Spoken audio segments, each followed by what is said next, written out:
Right. Let's talk about your report on this sentencing scheme. Just sum up for me your concerns about the scheme and what needs to be done about it.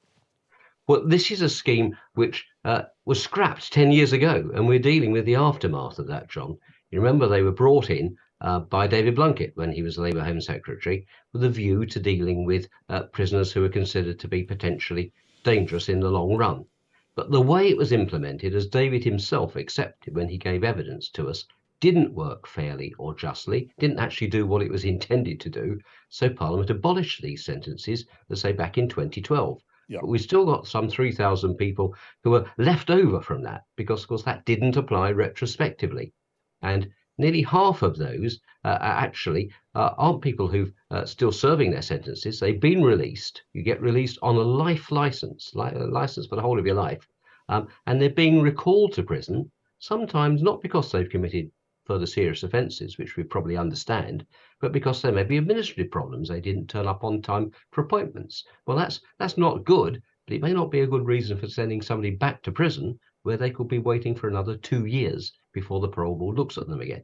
So that's why we're saying two things. First of all, you've got to reform the way it works at the moment.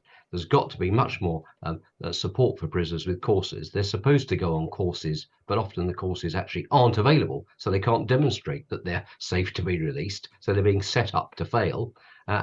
Secondly, we've got to make sure that we don't use recall for things which are largely administrative and don't actually have anything to do with the level of risk they pose to the public.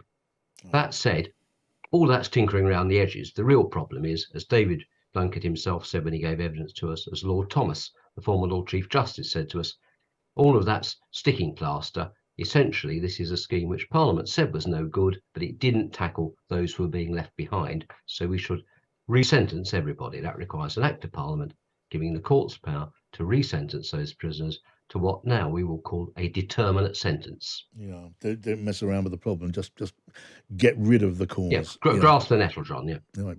The turmoil and turbulence in the markets since the Friday mini budget. Today we see the Bank of England stepping in to save pension funds from collapsing, and there's been all sorts of turbulence in the markets. Otherwise, there was a run on the pound, nervousness about that. How concerned are you, Bob, economically and politically, as a Conservative member of Parliament? Well, I think we've all got to be concerned about the situation. I think the key things that concern me are we've got to steady the nerves of the markets. We've got to make sure that the markets have confidence. How do you do that, Bob? Is doing.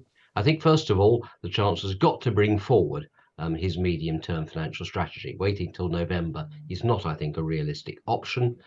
It would have been much better if that had been done at the same time as the fiscal statement, but a fiscal event. And I think it would have been better, frankly, to have had the OBR do a forecast. Well, that might have given some sense, because people, I think, the markets want to know what is the plan for dealing with the debt, the borrowing that is being run up as a consequence of these measures. Now we do know, Bob. Right, we do know, Bob. The Chancellor's going to come up with a medium-term plan. A lot of that has to do with his ideas for deregulation of regulation in the city, and do something to get more labourers into the labour market where they're most needed. Other supply side changes, these are will be held up as the answer to the problem, the ultimate answer. But talking to Carl Emerson from the Institute for Fiscal Studies, who you know is enormously well respected, talking to Charles Goodhart, from a former chief advisor to the Bank of England. Earlier, they were at one in saying these plans cannot and will not work anytime soon, certainly not before another general election, which politically means, what do you hope for? Well, I think the key things to remember is getting growth sustainable is important, regardless of the time frame. Actually, one of our great problems, isn't it, is in our electoral cycles, we're fixated upon that almost inevitably. But that's not always the same as the way business works. So I think the supply side reforms actually are positive and good, and I support those. I think the error has been made in the communication of it, because there was no attempt to roll the turf, to use the phrase, no attempt to prepare the market for some of these announcements.